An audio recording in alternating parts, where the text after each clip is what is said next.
Hi everyone, welcome back to another tutorial from Crazy Gamer. In this video, I'm going to show you how to eat in Genshin Impact.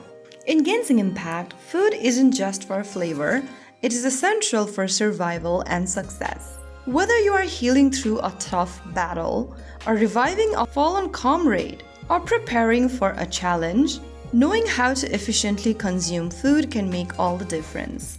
So to eat in Genshin Impact, first of all, open up the Genshin Impact application on your device and log in. Once you are inside the game, go ahead and tap on the Paimon icon at the top left corner. From here, look for Inventory button and tap on it. After you access your inventory, from the Inventory button, select Food from the left-hand side. Inside Food, select the food you would like to eat. Now after choosing the food, you can then click on the Use button at the bottom right. After you tap on that, select the amount of food you want to use and click on Confirm. After tapping on Confirm, click on Confirm once again.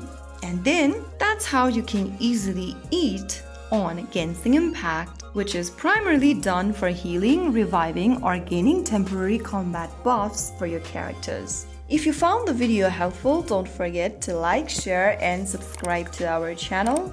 I will see you in the next video. Thank you for watching.